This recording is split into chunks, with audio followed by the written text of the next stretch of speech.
Jimmy on the pod, solo act, no quitting.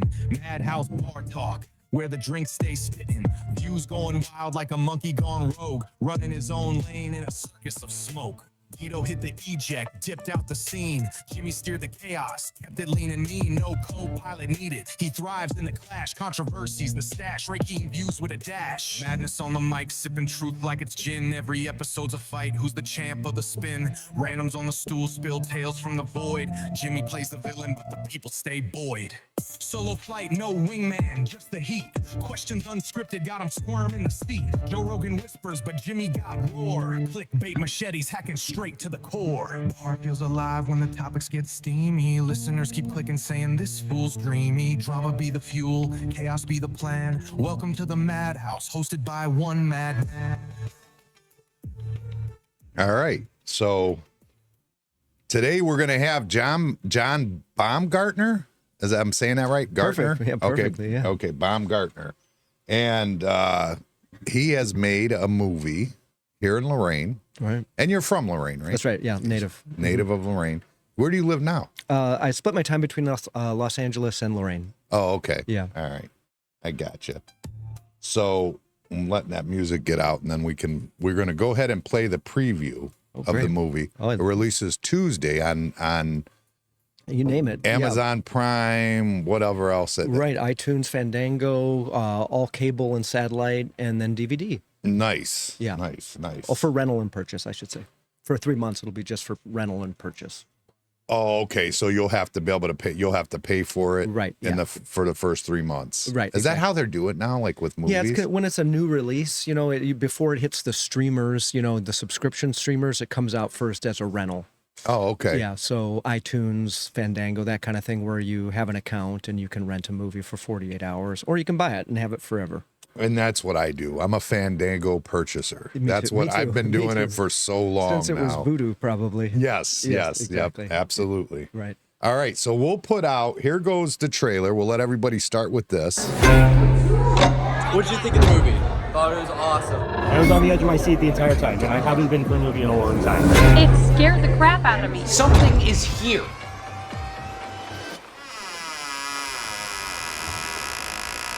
It was really awesome. I honestly loved it. It kept me guessing to the very end. Look, I know that I knew her, and I know something bad happened, so what are you not telling me?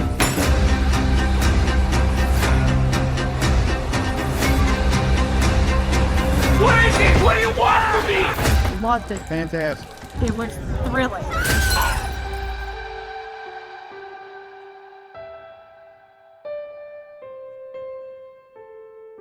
BeneathTheLight.com. Right. All right. So you gave me a code where I could sneak and take a look at it ahead of time. I did. Yeah. Did you have a chance, or? Fantastic. I was over the top impressed. Oh, thank you. honestly. I couldn't believe. I mean, it's a local guy I heard, making a movie in Lorain, and Right. I expected like an indie, like this was a quality, like well put together, well thought out, like really, really good movie. I really am happy to hear that. Yeah, no, it was fantastic. Because it could have been an awkward conversation if it had gone the other way. Yeah, and I'd have told you about it too. No doubt. Yeah. But so you grew up in Lorain, Right. okay? LHS, Lorain High. A Lorain High kid. Yeah. So you live on East Side or West Side? West Side. West Sider? Yeah, Okay. grew up right by the beach. Okay. So you're my age. You're a couple years older than Okay. me. So Yeah. and I grew up in Lorain too. Okay. Mostly South Lorain. Yeah. Great. I did live on the East Side when I was young. Were you a saint or a Lorain Catholic? Saint. You were Yeah, a saint. Yeah, Good saint. job. Yeah. That wasn't. Yeah, we didn't do Catholic school in my house. All right. Mine either. We were poor. Yeah. No doubt. Yeah. Likewise. But we're supposed to have Jason Lawhead on That's right. He's coming. because he's coming. I actually bought Oh, he's tickets. going to be on your show? Well, he's coming on the show. Great. Ahead of time, but I just bought tickets. Me and my wife are going to do the dinner and movie on the 19th Nice. with him. Yeah. And he's supposed to come out ahead of time. And well, I don't think he's coming out. I think we're going to do a remote Okay. podcast, That's from, too bad. It's from such a wherever cool he's space. at. Such a cool space you have. Thank you. I Yeah. appreciate Maybe that. I should send him the movie. He and I are in touch every now and then. Oh yeah. Yeah. Yeah. Well, that was shocked because he Do you know Beaker? Do you remember Beaker? I don't, Or Sean Nat. Okay. If you know who that is. No. He's in California too. He's a comedian actor, but he great. knows Lawhead pretty good. But he's from Lorain too, South Gotcha. Lorain. South Yeah, Lorain. we've made that connection because we're both in LA and, trying to do things that are higher profile. So every now and then we'll send word to each other. Yeah. Yeah. So where'd you come up with the idea of this movie? Boy, that was remember the pandemic? Yeah, oh yeah. and the lockdown. Absolutely, yeah. So my mom, who passed away just in March, she had dementia, and so In March of 2020. no, she just passed away. Just passed. Okay, Yeah, okay. So, coincidence of the March. I see what you mean. But in March of 2020, when the lockdown happened, I was in Ohio helping take care of her. And it was that musical chairs of the lockdown happened. And I was like, oh, I'm in Ohio. So I'm going to take care of my mom. So I spent the next 3 years being her main caretaker. But in that March of 2020, I was like, well, who knows how long this lockdown is going to be? And I should do something, Sure, for my yeah. profession. Yeah. And so I decided to write a movie that took place in Lorain, which is interesting because when I grew up here, I realized I wanted to be a film director since like the age of 9. I'll never forget, I wanted to be a magician before that. There was this guy named Doug Henning who had all these TV specials of magic, and I was just spellbound by it. My dad was he was very supportive of film, like my film interest, and also magicians. He loved also watching magic with me. But I'll never forget, I was walking home from my grandma's house, and I stopped in my tracks when I was 9 or 10 years old, and I said, wait a second. I'm a film director, not a magician. I'm a film director. I guess it's semantics. But as from that point on, I haven't not been working on a film. Literally since I was 9 years old, I've always been working on a film project. And so me and my friends, my friends and I would ride around on our bikes around Lorain, just like right out of Stranger Things. And we would make movies together, VHS movies, Super 8 movies. And what I would do is I'd ride around and just fantasize about all the cool cinematic places in Super 8 Lorain. movies are reel to reel, by the way. For people who don't know. That's actual 8 film millimeter. medium. Right. Very good. And so, but I would drive around, we'd be on our bikes and I'd be like, oh, it'd be so cool to shoot like a scene from Raiders of the Lost Ark in these woods, or in the winter you could shoot like the Battle of Hoth from Star Wars, and just all these cool, or the lighthouse or the palace or the quarries in Amherst, and just fantasizing about all these movies we could make in this area. Cut to 2020, the pandemic hits, and I'm like, well, I have this reservoir of all these locations that I've fantasized about making films in since I was 10 years old. I was like, well, let's make a movie. Well, what would be cool? Well, the Lorain Lighthouse would be cool. And of course it has to be a haunted film because the Lorain Lighthouse is they're building that reputation, and it's fun. Everyone likes to imagine that place is haunted. Sure. And so, so I just said, let's sketch out an idea of what would happen in the lighthouse. And it started with like, well, someone comes back to town like myself. In the movie, he comes back because his mom has just passed from dementia. But the idea of dementia and the lack of memory became a central theme of the film. And so, anyway, so I reached out to the Lighthouse, and Ron Mantini was the president of the board at the time. And I said, hey, I'm thinking of making this movie in Lorain and at the Lighthouse. He said, I knew your dad. I would love for you to do that. And so it was like they were so enthusiastic about the film. They were so supportive and trusting. And so I wrote the film, and, like anything, like you do projects like this, it's a little bit at a time of where does it come from, right? It's a chicken and the egg thing, and just this would be cool, and then you keep iterating it, and you keep like, that doesn't work, this does work, and to be able to realize we have a very limited budget, but we have the support of Lorain. Mm-hmm. And so all these people are going to be so like, if like we would love to film, like we ended up filming in the palace basement. Which doubled as the interior of the lighthouse basement. Oh, okay. So that was the palace basement. And we filmed also above Uniontown Provisions on Broadway, which sadly has gone out of business, but was just a wonderful place. And those owners I'd known for a long time, Tim Scholl and Sean Graves, and they were super supportive of the film. So they let me take the entire upstairs of Uniontown Provisions on Broadway.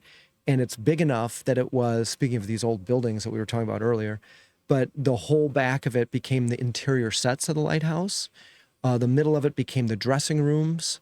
And then we had our production offices, and we had makeup and this big, big wardrobe costumes department. And so I knew that Lorraine was going to really support it, and they did. And yeah, so that's the genesis of it, at least. Okay, I gotcha. Yeah. Yeah, that's pretty neat. I mean, the movie is, again, I can't say it enough. The movie was fantastic. It was absolutely impressive. I was not ready for that by any means. Yeah, and I'm happy to hear because, it's a lifetime, like I said, when I was 9, 10 years old, when I decided this was my calling. And so I've been making films trial and error since I was 9, 10 years old. I had my first film called Panes of a Broken Window we filmed when I was 15. I directed it. We called it a feature film, but it was like 50 minutes long, and we premiered it at the Palace. No kidding. Yeah, in 1987. I have VHS of that. In fact, we could Holy crap. We could link to the premiere of that if you want.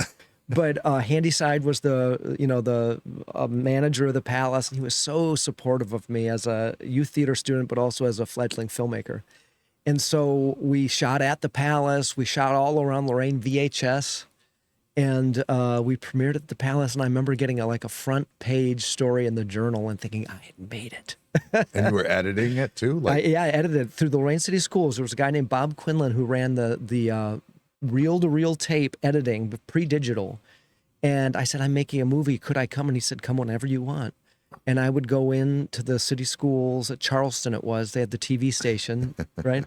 And I would go in there and edit my film after school every day for months. I went to school at Charleston. That's I was what I a bad remember. kid. I was a bad kid. I remember you said that. Yeah. That's funny. At Charleston. So was that when the bad kids were there when you were going in? You know what? I was so into this would have been in 86, 87. Probably, right? That's kind of like sure that time, right? Yeah, for sure they were there. But hilariously, I was, like always, my entire life, I was so focused on the film. I saw nothing else. Well, that's wild to me because the school we spent a lot of time in that school. You would do arts and crafts. Okay. You would go to the Y and go swimming back then. Now it's a church, but back then it was a Y. We would go there swimming. We'd go to Slovak Club and Bowl. Yeah. We would do that twice a week. And then other than that, we would do arts and crafts. And who knew they had film editing there? They should have been teaching us that. That would is way cooler than anything we were doing. And so was that for behavioral challenged kids that would get sent to that school for special It was care? considered, I don't know if they call it the same thing today, but back then it was called SBH, so severely behaviorally handicapped.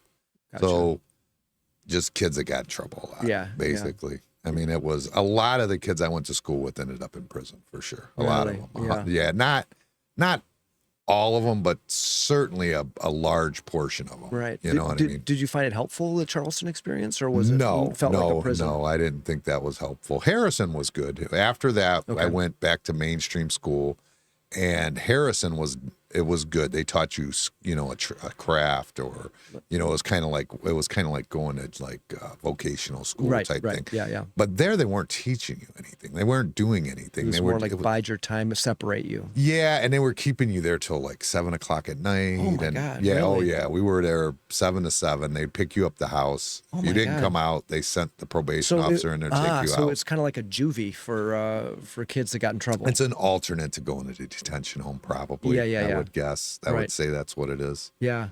But, I'll never forget. My brother was Mark. I have two brothers, Mark and Paul. Paul runs the Lorain County Free Clinic here in town. Okay. Very proud of him for that work. And my brother Mark was 2 years ahead of me.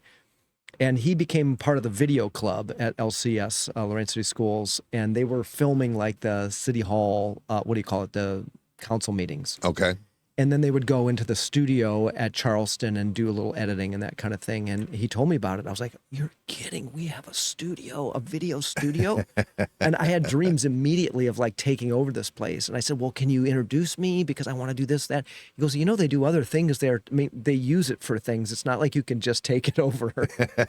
and so I went there and I said, hey, I'm making this movie. And yeah, he taught me how, Bob Quinlan taught me how to use the equipment and then let me use it every day after school. So that was totally self-motivated, but I can imagine if you would have if you'd had someone to Just teach, show it to you, sure. yeah, and to teach kids, and because I'm sure a lot of kids would have sparked to it. I mean, I do podcasts because when I was young, I used to go down to the radio station with a friend of mine's father. Oh, which one? It was WRKG he worked for, but it was WOLE and RKG. They were down in the bottom of the Antlers. That's when I right. used to go That's there. right. Exactly. Yeah. Okay. Yeah. But I mean, that's kind of where I always loved radio since then. And I mean, I had kids young and I was like, I got to go earn money, and radio wasn't it. You know what I mean? Well, kudos to you. Much like how we made this film without asking permission. We were tired of asking for permission from the industry. Like, will you finance this film? Will you do this? And a number of my films were just like, we're tired of, we're going to make it happen. And kudos to you for having this restaurant and making this studio and keeping your radio dreams alive and building it. Thank you. Yeah. Well, Hollywood's kind of dying a little bit, right? A lot of it, yeah. A lot of it? Yeah. And they're making efforts now. That's one of the reasons why I'm more comfortable now splitting my time in Lorain. Well, my mom passed away, so I took over. I got the house. And I love the quality of life I have in Lorain. This childhood friends. It's a perfect complement to my life in LA. And I like to say when I'm sick of LA, I come to Lorain. When I'm sick of Lorain, I go to LA, and they complement each other beautifully. And they're just different sides of the coin of the kind of lifestyle that you want. Went back to LA a couple times ago to do some work on the film, and someone said, "So what brings you this time?" And I said, well, I felt my quality of life was too high. I had to knock it down a few pegs. But to have my bicycle, to have my friends that have restaurants on Broadway and Speak of the Devil that my friends own, and just to be able to tool around, see any friend spontaneously within 5 to 10 minutes versus like in LA, you're like, okay, I'll see you in a month because it's an hour and 12 minutes with traffic. Neither of us feel like doing that. You know right. But at any minute you turn a corner and there's Steven Spielberg. You don't get that in Lorain, right? Yeah. You know what I mean? Yeah. So it balances itself out. But yeah, what was that train of thought about? I can't remember. I don't remember. Yeah. Oh, LA Dying. Yeah. So LA it Dying, made it that's more it. comfortable coming here because so much of production has left both the United States and Los Angeles. Los Angeles got greedy, I will say. Maybe that's my interpretation. Like it's very, very expensive to shoot in LA, both with just permits and just red tape. And, because they had the monopoly on it in the world for forever. And more places, whether it be Georgia or North Carolina or Arizona or Europe, started giving very attractive tax incentives. Canada handed us our lunch, man. Canada, Vancouver, and Toronto in the 2000s, just every director I knew who was working in television was constantly going back and forth to Canada. And I was just like, what is happening? And it was the tax incentives. We couldn't compete with it. And so finally, I think just now, like they instituted a more competitive tax incentive. It's the best it's been ever to try to get film and television. Does anywhere else have studios like that? They're building them everywhere. Yeah. Are they? Georgia has, like, Tyler Perry built like millions and millions and millions, if not $1 billion worth of infrastructure there. Wow. Arizona has beautiful studios. North Carolina has beautiful studios. Canada, Vancouver and Toronto have beautiful facilities. So yeah, so they slowly just took over, and finally LA, and then the pandemic hit, and we never really recovered from that. And then the strikes happened. There were a big actor strike, which affected my film in both hilarious and nail-biting ways. This one here? Yeah, Beneath the Light. Yeah, Okay. and then we can talk about that. And then the writer's strike happened, and so it's really tough. And so, but the other thing is, what we learned in the pandemic was the possibility of remote work. And like this film, Beneath the Light, I did the audio mix both in I traveled to Vancouver like 3 times. I found this incredible place through a buddy of mine who is a very successful television director, and he mixes a bunch of stuff there, again in Canada, right? Okay. Because of tax breaks and stuff like that. But he said they would probably have you. They're great people, and they gave me an incredible deal so long as I just did the mixes whenever their studio was available. So that most people would, you'd go for 2 weeks and just mix your film. But this is like, how about a day here? How about 2 days here? But in addition to that, and travel in the middle of the mix, because you really want to be in that room to hear the surround sound and everything. In the middle of that mix, we did remote sessions with some very high end. It's called Clearview. It's not the school, but the technology. But it connects right to their mix board, right to their video feed. There's no lag at all. Maybe there is, but the human can't perceive it. And I could listen in headphones to the mix straight from their board. And so Los Angeles is discovering that a lot of people don't have to be in LA to do the work. Sure, right. And so like I can do Zoom meetings. I can do a lot of my development meetings in Lorain or wherever I am. And I'd like to shoot more and more in Lorain because, again, that reservoir of ideas I have and locations that I know so intimately, but also because the village where you can make films is expanded and expanded. Do you know? Let me see if I can find it here. Sure. Do you know who J. Thomas Hodey is? No. I'm going to give you a book. Oh, thank you. He is a screenplay writer. We had him on the podcast here nice. Recently, but he's never had a movie out. Where's he from? He is originally from Rocky River. Got it.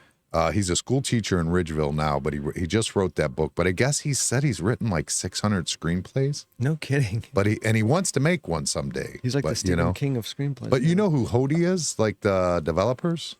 That's no, I'm sorry, no. In Sandusky, they own like a bunch of marinas and some like commercial retail and stuff. Okay. That was his parents, and I think his brother runs it now or something like that. That's a good connection too. I have spent 27 years in LA, so I'm still, having been back intermittently, I'm still catching up on the local. Well, I mean, that's what I thought. I mean, this is like if you want to do things locally, I mean, he might be somebody you would be interested in talking to. Oh, for fantastic. Sure. Yeah. I mean, he's somebody that definitely, that's his dream, is to write screenplays. And that was a screenplay he turned into a book. Oh, gotcha. You know what I mean? Am I borrowing this or? Go ahead. You can take it. You're more than welcome to take it. I'll report back. It's a good movie. It's fictional story, but it's about two women in the suburbs finding themselves, basically becoming adults and developing and getting divorced and all that stuff. Fantastic. So great.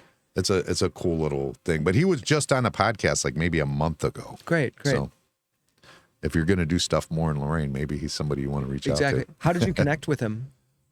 He's actually my brother's-in-law's stepsister's boyfriend. Okay. If that goes. I'm going to make the diagram. But yeah, my brother-in-law's his sister's boyfriend, basically. But it's his stepsister. But yeah. Okay, got it. This is the connections we Right. Yeah. That's all it takes. Yeah. I've actually done a lot of work for the construction, because I have to do construction too. So I've done a lot for Hodey, or nice. back in the day when I did a bunch of it. But yeah. So you want to do more in Lorain? Huh? I do, yeah. And I guess I should talk a little bit about Beneath the Light too, just in terms of like telling people that beneaththelight.com, they can check out the trailer, and then we have some behind the scenes stuff. And in fact, two things which are cool. Once the DVD comes out, which will be available on the online retailers and stuff, but we have this deep dive hour-long making of the film that's on our website. Kind of a highlight version of it's on the DVD too. But it's an hour deep dive of me and Cindy talking about kind of how we did the whole thing. And Cindy's the psychiatrist? That's right, exactly. Yeah, Dr. we didn't Cindy talk about her. Yeah, Cindy Davis sang. Yeah, we should talk about her involvement and how that came to pass. Yeah. But so she and I sat down after all the trauma of shooting this film and making the film. It was the hardest thing that I've ever done professionally as a filmmaker, because you don't have enough money, you don't have enough time.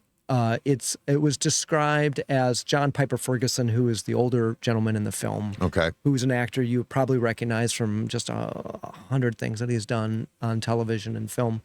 But he said this is either a small, big film or a big, small film. He couldn't decide, because, it's a small footprint, but logistically giant. I think it could be. I think it could blow up, honestly. It's so good. It really is. I do believe that. I believe it appreciate has the legs on it. I for hope sure. so. I hope so. We'll find out. So Tuesday it comes out again on all the. If you type it into your television, it'll show you probably 6 ways you can rent it. Okay. And again, Except also Netflix. That's the only place it won't. right, exactly. None of the subscription ones until after probably the first year, I'm guessing. Okay. And yeah, and also on this includes your satellite providers and your cable providers, Spectrum, AT&T, all that kind of stuff. And, yeah, and so that comes out this week, and the making of will be on our website, Beneath the Light, but it's spoiler filled. So we're Oh yeah, don't watch that then. You Yeah, don't want to spoil anything. yeah, thank you. Because the thing that I am most proud of this, many things, but one of the things I'm most proud of is the twist of the film. Yeah. People do not see it coming. It feels both inevitable and surprising. Yep. and satisfying. And so, but that was part of the process early on when we came up with that twist. We're like, okay, we've got something. We have got something. And so you protect and build the story around that twist kind of thing. And so it's been compared to like, the feeling. Sense. Yeah, exactly. Yeah, Of the Sixth Sense. absolutely. It's like, oh, feels as rewarding as that twist. And the film is a mystery. It's a horror. We call it a horror film, but it's less so a horror film and more a psychological thriller Yeah. with some horror elements, and it's a mystery. Like Yes. you're watching this film going, what is going on here? Is that normal for you? Is that what you do most of? No, interestingly, one of my, I really love Spielberg. I really love Robert Wise, the old director of the 60s who had such an eclectic career. He did The Sound of Music and like The Haunting. And these are two could not be more different movies. But a craftsman who loved making films of just disparate genres. So I love disparate genres. Like the next film that I want to shoot in Lorraine is an action adventure kind of comedy, which sounds a lot different than Beneath the Light. Sure. But I still have a notebook of all these suspense and scary things that I keep track of. I'd be like, oh, I've got to put that in a movie. So we'll probably return to the genre, I imagine. Yeah. But yeah. So the other thing that's cool is the Cleveland Historical, what's it called? The center, Cleveland History Center. Okay. Is doing right now filmed in Cleveland or the Northeast Ohio exhibit all of October. And October 23rd, they're shifting to scary movies, and they've invited Beneath the Light to have an exhibit for a day. So Awesome. yeah, Monica Plunkett, who was our props person, she runs the Cleveland Prop Shop. She and I have known each other for decades. I actually went to China with her on a documentary that she directed, and I was the cameraman on. It was about domestic violence. But anyway, we've been in touch forever, and she came on board, was an angel to the film. So much of the film is due to the fact that people said, I believe in you, I believe in the film, I'll give you a super cheap rate, maybe give me some back end, that kind of thing. And so, but anyway, so she's curating the exhibit at the Cleveland Historical Center on October 23rd. It's gonna be a beautiful display of props. I can't even say some of the things that are going to be in the display because there might be spoilers, but it's going to be a beautiful exhibit for Beneath the Light there as they tie in Halloween with that. So that's cool, and the making of, and of course the film coming out Tuesday everywhere. Yeah. Yeah. I'm gonna go get it on like I always do on Fandango. Yeah, I will thanks. go get it for sure. I appreciate that. Absolutely. It was a great movie. I really enjoyed it. My wife walked in. I actually was watching it up here. Okay. So I was in the office and I was watching it as I was in the office, and my wife walked in. Probably the last 15 minutes. Oh no! Oh no! So I don't know if she even wants to watch it at this point now, but she knows started everything. with the twist. Yeah. Hopefully there's enough questions to be like, oh, how did we get there? I have friends who read the last 10 pages of a book before they start the book. Don't ask me, but that gives them some sort of comfort. And they're like, yeah, then I know. And then it's all like, how did we get there? Well, like Sixth Sense, you brought up Sixth Sense, which Yeah. is simpler. It's similar to that. I mean, once you watch that, you had to watch it one more time. Exactly. And make sure it was true. Like it was like, is Right. this true to what he's saying? Like you had to know. Yeah. Did you ever watch The Others, that Nicole Kidman movie? Others. Yeah, it's Victorian. She's in a house. It's all fog, and she has these 2 kids that are allergic to light. So the drapes are closed all the I time. kind of remember It's a that. I don't know if great I've movie. seen it. I'll have to. I do remember what you're talking about. Yeah, and I though. bring that up because it has a fantastic twist.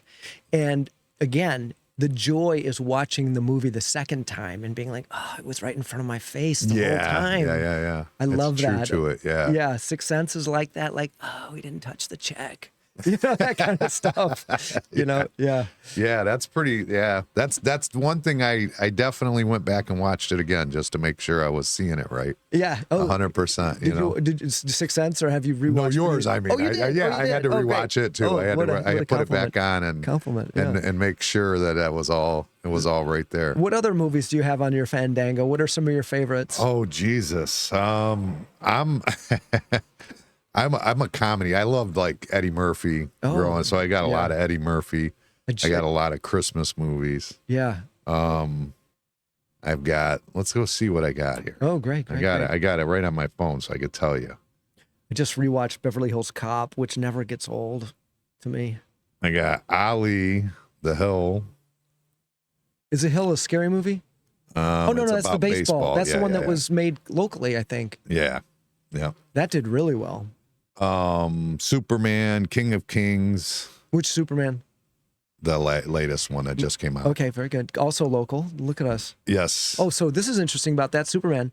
We shared a bunch of crew because we wrap my film. This is hilarious about how budgets work. We wrap my film. A lot of the crew and some of the cast even they were extras and little bits and stuff. They went off and then started shooting Superman after we wrapped my film. Then they dumped all the money in the world to finish Superman with you know, can you imagine the budget of that film, just the visual effects artists and stuff like that. That movie was completely finished and released 6 months before my movie even was finished. Really? And I filmed before them. But you do it all your own editing? I did and it stuff? all myself. Right. Yeah. Okay. I mean, not everything. Like I had a visual effects artist, but I had 2 visual effects artists where literally they had 1,000. If you watch that credits, you cannot believe the number of visual effects artists on Superman. And then, but I had 2. I did all the editing. I did all the sound design. I did all the Foley with a buddy who part-time helped me. Mitch Wargo could not have done it without him. He was not a Foley. You know, Foley is the sound effects, like when you can hear the cup set down. Oh, geez. Yeah. Hit the cup set down. You have to do all those sounds. Like every sound that you see someone handling a prop in that movie is re-recorded and it took us like 4 months. Really? It doesn't, you just can't get it? Yeah, because just like, you know, if I'm handling this pen, the mic is picking up my voice, but you can't hear me really handle this pen, right? But when you watch it, you're used to hearing it with your naked ears. Sure. But all we care about is the thing that we cannot replace in post, which is these actors' performances. Sure. So we want to make sure the mic is really close to the actors. Anything else we'll get later. And dear Lord, is it time consuming? So my buddy Mitch and I, we spent months. Just like this room here, we converted. This is a studio with sound dampening stuff all over, but it's a small room, right? This could be a bedroom. And ditto with my extra bedroom, we put sound dampening stuff all over the walls. I had to wire my hard drives to another room because they were.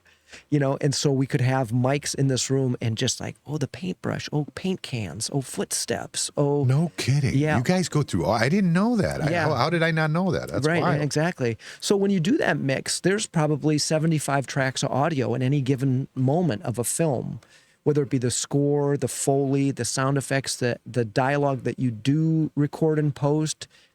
Because so do you direct it to the right spot for like surround sound and all that? Exactly, too? yeah, and that's done in the mix too. And I do you have surround sound access to it? Yes. Oh, yeah. Please watch my movie in surround sound. Did you or no? I didn't. No, because I was just on my iPad. I went to go watch it on my TV the second time, and my TV wouldn't allow me to AirPlay to it. Oh, got it. My bedroom would, but not the one that had the surround sound and all that. Okay, that's right. So, and I sent you a private link through my Vimeo, which is a whole other thing. And if you AirPlay it, then it's not surround sound. But if you were once you get Fandango, yes, please watch it in the 5.1 because we spent so much time and money on that surround, and that's one of the Mike Wendt, who runs the Cleveland Film Commission. He doesn't run it, but he's one of the higher ups in the film commission, and he's just a wonderful guy and so supportive of local filmmakers, etc. So much so I said, hey Mike, I'd love to show you this film. Would you come to Lorain and see it? I have a cinema in my basement, HD projection, really tweaked out surround sound and stuff like that. So the luxury of me is on the top floor of my house. I'd be cutting it. I'd output it to Vimeo. I'd run to the basement in the cinema. Sometimes just like 20 seconds in the movie just to see, does this work on the big screen? Does the surround sound of it work or whatever? And I'd go to the basement and I'd watch it. I'd run up. I'd do some tweaks. I'd go back to the basement. So it was a luxury of having this little kind of homemade studio and cinema. Anyway, Mike went from the Cleveland Film Commission, came to Lorraine, and we did a private screening for him. And the first words out of his mouth, besides that he loved the film, was that mix was amazing. And I was like, thank God, because we spent a lot of money on it, and we even got we only paid a third of what you would really pay for it. And but it's high end. Oh, this was.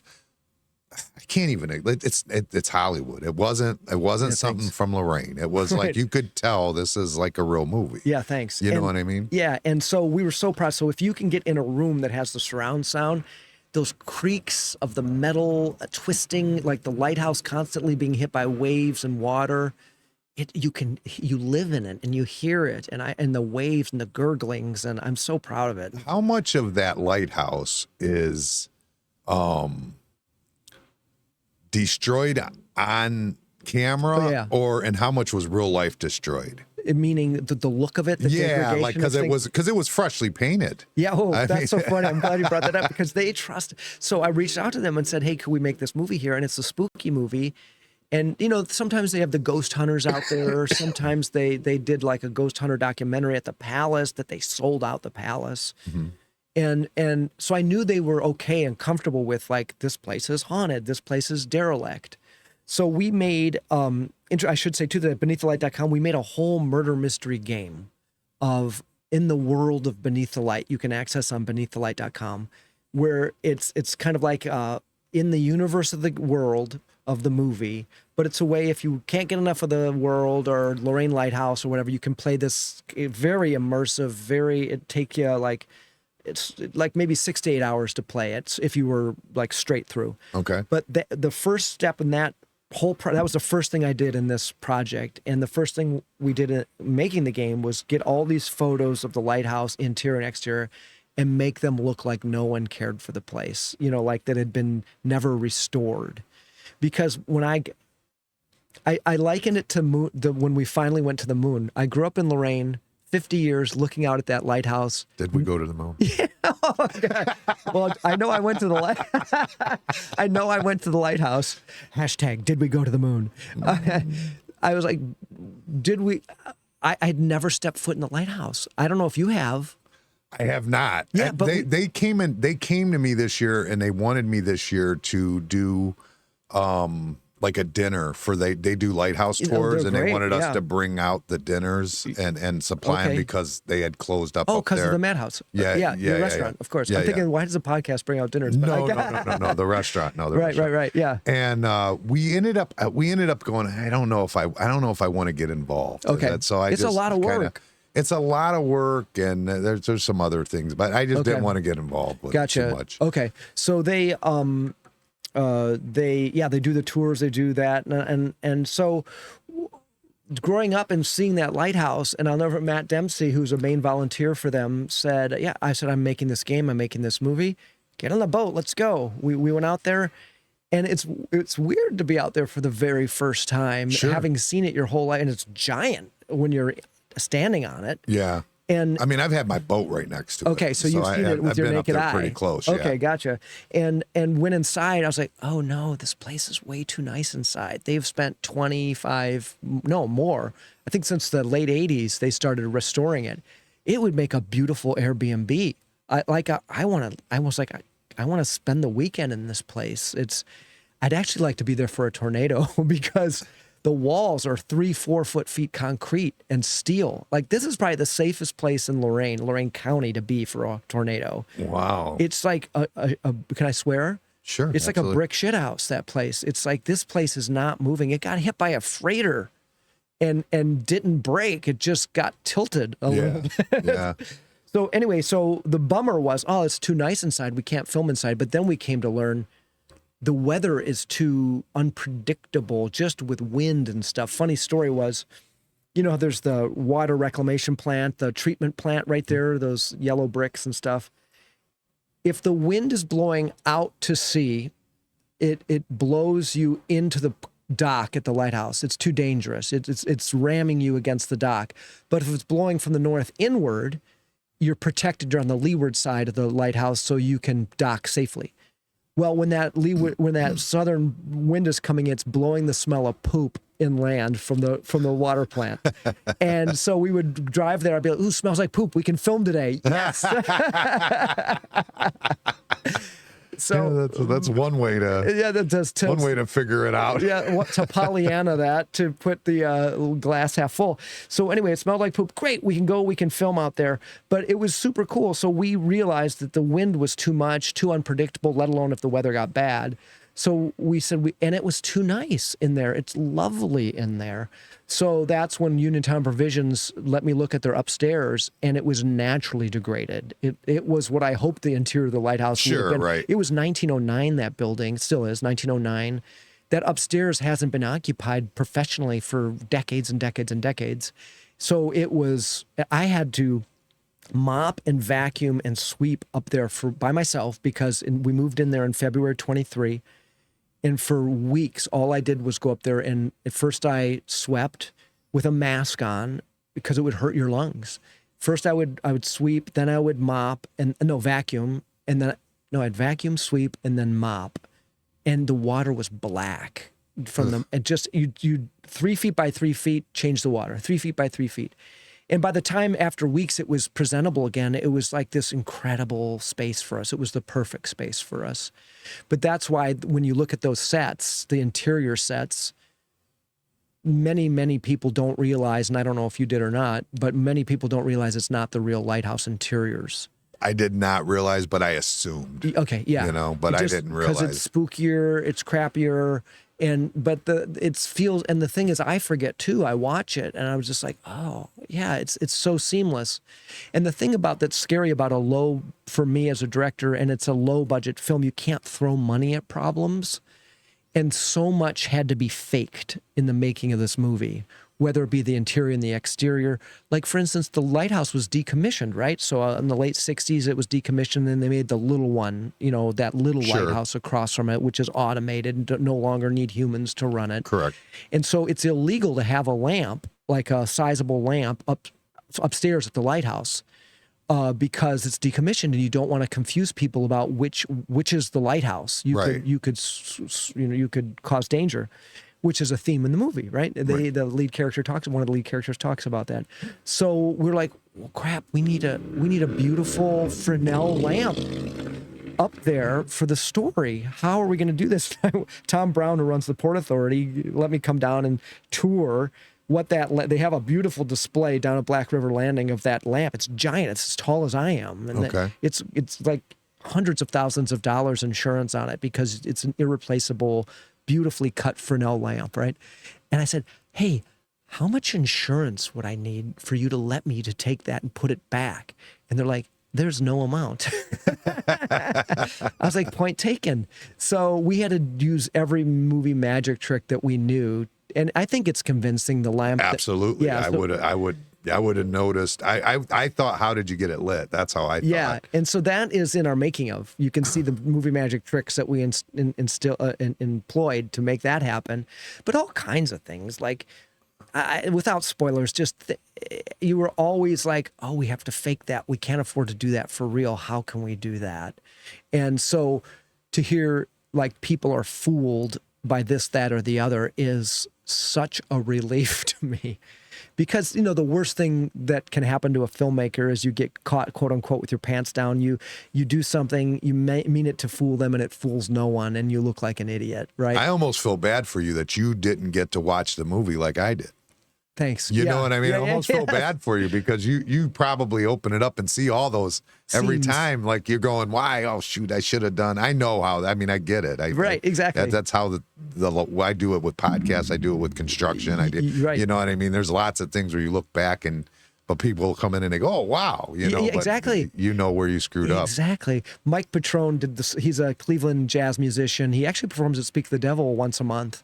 but he's an accomplished composer as well. And he composed the score to 2 of my films, War Story and Hard Pill. Hard Pill's available on Amazon for purchase as DVD, and War Story we never found a distributor for. Silent movie in the style of Chaplin. But he put together a 14-piece orchestra. A couple of them were from the Cleveland Orchestra. We got some members of that. And Suma Recording Studio in Painesville, wonderful recording studio. And we recorded the score. But point being is Mike, and we did the score, and he would just agonize about a lot of the mistakes. And he'd go, well, the good thing about these things is they heal well. And yeah, in a year from now, good word. yeah, he's going to listen to it in a year and is like, oh, it healed. And there are so many things like Cindy and I would watch the film, and we literally watched the film hundreds of times, every version, every iteration. And when we finally, once the movie was just a tiny bit polished, but the full assembly, the whole movie cut together took me, as a single editor, took me 4 months instead of 1 month. Or I'm sure an assembly cut of a Spielberg film happens in a week. I'm sure. And so it took us 4 months, and we would watch that and be like, oh no, that doesn't work. And we had a list of oh no's, that doesn't work. And then we show it to the first test audience, and afterwards we'd be like, well, how was that? And they're like, what are you talking about? That was amazing.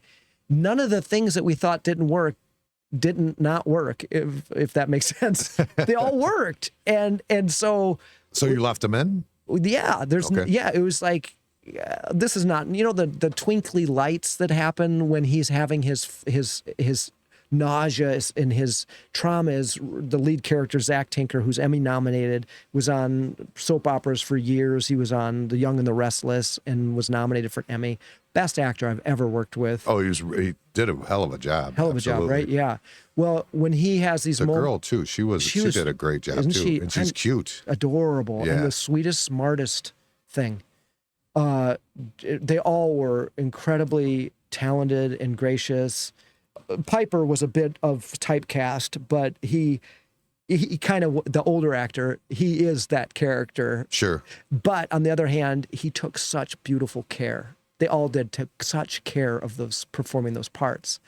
But when Zach is leaning against the wall in the very beginning and those lights start to dance around him, which becomes a theme, and we don't know why those lights happen. They look like diffracted lights off of like prismatic lights, and we don't know why, and that's part of the mystery. And after we watched it was like, those don't work. Those aren't selling how we envisioned them. And we're like, we might have to, with computer graphics, spend a lot of money to augment them. And we started showing it to people, and they're like, no, those work perfectly. Thought they were fine. Yeah, I liked them. Yeah, but that's just the second guessing you go through, right? Because if it doesn't match exactly what's in your head, did you fail? Or is it good enough, right? True. That's Over. a good question. If this could match exactly what was in your head, right. Is it extremely better, or maybe it's not? Exactly. Coppola has a great quote. Francis Ford Coppola has a great quote, and he's one of my patron saints. I have a fantastic story about him. I'm going to have to tell you when I met him. But one of his famous quotes is, if a director gets 25% of what's in your head, it's a fantastic day. You have succeeded. And a lot of times too, which I learned in this whole process, and I relearn it every time. Every time I'm making a film, I feel like I'm failing. Especially when you're filming it. You feel like you're failing. And maybe this is the way of all art. Maybe it's like, maybe you feel the same thing with podcasts or whatnot. But it's never what you think it is in your head. It's always an approximation, right? And so I became friends with that feeling. But you're stupid. I'm stupid. You never really learn it emotionally, because then I was like, no, this is the time I really did fail. No. Right. This is the time I can't show it to people. Right. So I was cutting the film. I woke up, this wonderful technique that I adopted during the making of this film, which I saw this random YouTube video about flow state of mind. And this guy said, don't get up and meditate and exercise. You're already in a flow state because you just woke up. If you wake up at 5 a.m., which I was to cut this film, not because I was disciplined, but because I was so stressed out that the film wasn't working, sure, that I would wake up at 5 a.m. But he posited, his theory was, get to your workstation by 5:01. So I wake up at 5, I'd start the coffee, walk right to and I'd start editing at 5:01. And you would be in a flow state so much because you don't have distractions, because your brain isn't awake enough to have distractions. You're just, give me one task and I'll do it. So from 5 to 11, I cut straight through. And every day, it took me 2 weeks to cut every scene or sequence you see in that film. And the first day I would start cutting it, and I'd be so freaked out because I wasn't sure that I shot it right, but I've been doing this for 27 years. So this was a testament to like, yeah, I understand the craft now. But I would I'd start that scene and I'd be like, oh no, this doesn't work. I have to cut it from the movie. And it was because it didn't look exactly how I thought it should look in my mind. Is that about angles you're saying? Like maybe it should have been from here or should have been from there? Design of the whole cut of a scene. Okay, I got you. Design like he sees this and then this happens and that happens. Maybe it's the other way around. Maybe you don't show that thing. Maybe the loud thing needs to be soft, or maybe the soft thing needs to be silent. When you make those choices, it changes things drastically. Sure. And and maybe this is a fast scene, not a slow scene, and vice versa. And you discover those things. So I would cut the scene and be like, this is garbage. I can't put this in the film. I'm a failure. And then maybe halfway through the week, I'd be like, oh, this is kind of working. By the literally end of 2 weeks, I'd be done with the scene. I was like, this is the best scene in the whole movie. And then it would repeat again. And I'd be like, no, this is the scene that failed. Right. No, this is the scene that failed. And literally every scene of the movie, that was the arc I went through. Is there a scene that failed, do you think, right now? Oh, yeah, thank you. So there were... right now, it's out? No, everything in the movie works, in my opinion. Okay. And I'm proud of everything, and I love everything in the movie. But there's 15 minutes of the movie that's not in the movie. Okay. And those were scenes that we'd be like, oh, we've already made that point. We don't need that. Oh, this is... Like, there is one spooky scene that just didn't work. It was like... Yeah, I didn't get that, like, Halloween vibe. I liked it. Like, it was more suspense, like you said. I didn't get that scary movie vibe out of it. Okay, gotcha. I liked it more... Because I'm not really a scary movie guy. I mean... Yeah, likewise. Scary movies for me is like Scream. That, like, because it's realistic. And it's fun. It's fun and it could be realistic. Like, that kids in high school could go crazy. Right, yeah. They could do this. That's realistic. I hate when they start to get super paranormal and like... Yeah. It throws me for a loop. Did you ever see The Conjuring? I did not. I just rewatched that. That's one of the few that I really enjoy. I love Poltergeist, but that's because it's like Spielberg. It's still creeping me out, man. Yeah. And then when they put that deleted scene in, remember when we were like in our 20s, they put that deleted scene back in where she comes down the steps? No, I don't know that. You don't know that? No. So in Poltergeist, in the original scene of Poltergeist, the original movie, when she comes down the steps. You're talking about the mom or the little girl? The little girl. Oh, okay. She comes down when they did a re-edit. I think I want to say that maybe they re-released the DVD, re-released it or something, either in VHS or DVD, something to that effect. And they re-release it, and she comes down the steps, and she's like reverse curve. Oh, yeah. That's added in. That wasn't there originally. That's The Exorcist. Oh, you're right. That's Exorcist. I'm thinking they're the same. But yeah, same stairs. Yeah. But that's a freaky scene they had. Oh God, it creeped me out. I don't know why. When I look at that, that's so damn creepy. It is it's so unnatural. Yeah, I don't get why that's so creepy. It's like, how did that get so creepy? And it's interesting that you're right. It is Exorcist. Yeah, but it's interesting that they omitted that, isn't it? Originally, yes. Yeah, and it's like that's the second guessing that you go through. And no, I think that they thought it was too freaky. Yeah, too horrific. Yeah, because people were barfing as it was in that movie. Like audience members were running out and throwing up and stuff like that. Yeah, because she was already like fucking herself with a cross or whatever. You know what I'm saying? Yeah, like it was intense. They had already pushed the limits. Right, you know what I mean? Well, Poltergeist is like the Disney version of that, because it's Spielberg. Yeah, that was the TV. Yeah, the TV. And I love the crackly TV or whatnot kind of thing. But anyway, point taken. So to the case to that point, like much beneath the light, I don't think there's any scenes that would get restored, but there's some scenes that might end up on the website that be like, oh, if you were interested in seeing some of the things that didn't make the cut, like there was a whole other. When we're off mic, I'll tell you a couple that are spoilery. Yeah. You know what I mean? Yeah. But I would love to tell you the Francis Ford Coppola Brush with Greatness I had. And this is the great thing about living in LA, or I suppose living in any metropolis like New York or LA, or but it was there was Los Angeles County Museum of Art, LACMA, had the Kubrick exhibit post his death, but it was this incredible exhibit. I think it ended up in New York then too, but of Stanley Kubrick's props and anything Kubrick was on display. It was super duper cool. And LACMA has this courtyard with like 50 to 70 little tables you can sit at and eat and listen to jazz and stuff like that. But LA gets cold in the winter. And so it's like 49 degrees this evening. I'm going to LACMA to see this exhibit. I'm meeting a friend, and no one is sitting outside because it's freezing. And I go and find a little seat. And I remember looking at those big glass doors, almost like the doors in front of the palace, those glass doors, a big bank of them. And in 6-foot letters across all these doors, it says Kubrick. And that's like, okay, great. This is a film icon. We're going to go in there. And I'm sitting down in the hustle and bustle of people who have their time tickets or going in the building, leaving and stuff like that. A throng of people going in and out, but no one's sitting outside. And this older man is approaching. It's December. And I'm like, oh man, that guy kind of looks like Francis Coppola. That's funny. And then he turns towards me and walks towards the tables. And then he walks to my table. And then he walks to me.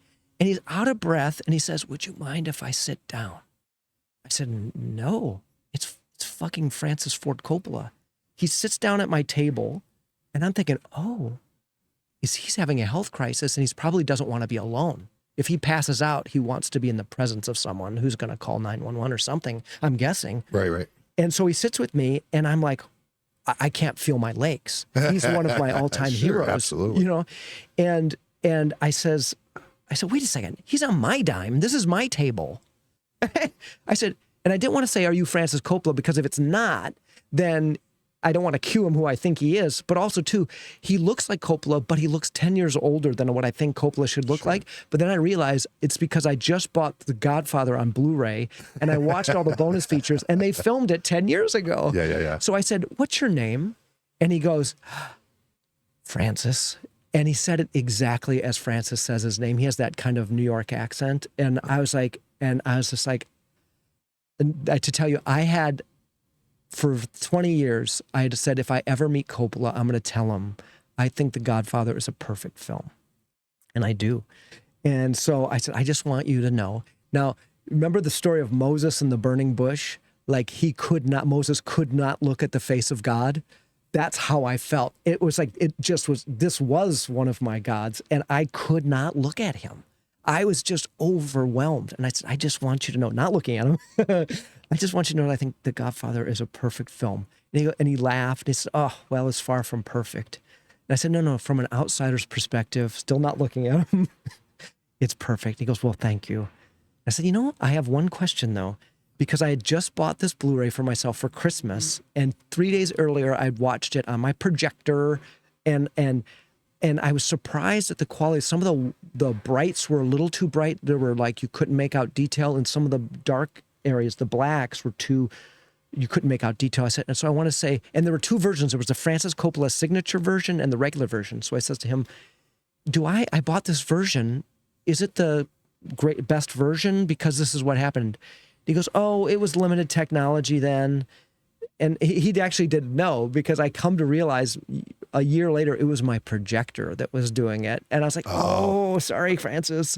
So anyway, we're sitting there, and I'm texting my friend, hurry up. I'm sitting with my new best friend, Franny FC. And we're sitting there, and I can't say anything. I'm just too nervous. And then finally his friend comes, and he thanks me. They get up, they walk into the Kubrick exhibit as if into a mist, never to be seen again. I'm thinking, how can a film icon go to a film icon's exhibit and not be harassed?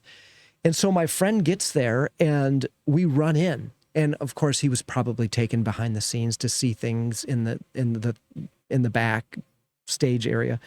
But I realized afterwards, I was like, oh my God, he directed so many films. Like, he directed that I love: Bram Stoker's Dracula, Peggy Sue Got Married, Apocalypse Now, the Disney attraction, a Michael Jackson film, Captain EO. Like, I could have spent the rest of my life talking to him about just those films. But what's the one thing you wish you would ask him? One thing. You only had one thing. If you could do it a whole day over again. Right, yeah. Well, what would you ask him? That is a fantastic question. I guess I would have, I couldn't even narrow it down. And I guess the one thing, it was the two things. Nope, only get one. Okay. Yeah, I only get one. His buddy's walking. You got to hurry up. Yeah, the freshest thing was, I feel like I just don't know. Too late. His buddy took him. You didn't get to ask. That's what it was. And then I finally got the feeling in my knees back. Yeah. But anyway, so that was cool though. Yeah, and that's the thing I loved about Los Angeles, to have those interactions and to see. There's a great show on Paramount Plus called The Offer, which is the making of The Godfather. And it's 10 episodes, and you cannot believe the stuff they went through, the actual mob getting involved and trying to, exploit the film. And the movie, the show's a little ham-fisted, but the storytelling is exquisite. But you get to those moments later in the show, and it's Coppola and other characters, and think like, oh my God, in like 30 years, I would be sitting at a table with that man talking about this film. And it goes back to me being 9-10 years old, saying I'm a film director, to be obsessed with Spielberg, to be obsessed with Coppola, to go out to LA, and then I ended up in Spielberg's office at one point, and I felt like it's like the spermatozoa that made it all the way out and made it into the egg way out in LA. Right. That birthed my film career, kind of thing. That's very cool. Yeah. That is amazing. That's a pretty cool thing. Yeah, thank you. Who else have you met that's just like, I mean, obviously not more than Coppola, but I mean, right? Yeah, a cool thing was a good friend of mine. I am not a member of the Directors Guild of America. Everything I've done has been independent, so I've never been on a Directors Guild signatory film. But a good friend of mine, Todd Holland, who was a mentor of mine, he did Malcolm in the Middle, the Larry Sanders Show. I know that sound. Yeah. And he's a dear friend, a dear mentor of mine, and he is now the vice president of the Directors Guild. But every year they have the Directors Guild Symposium, and they have... Give me 1 second. Sure. I'm going to play your preview. I got to use a bathroom real quick. Oh, yeah, sure. What did you think of the movie? Thought it was awesome. I was on the edge of my seat the entire time, and I haven't been for a movie in a long time. It scared the crap out of me. Something is here.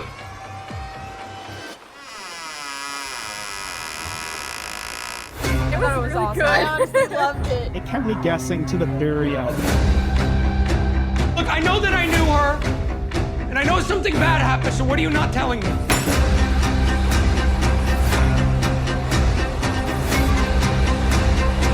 What is it? What do you want from me? Loved it. Fantastic. It was thrilling.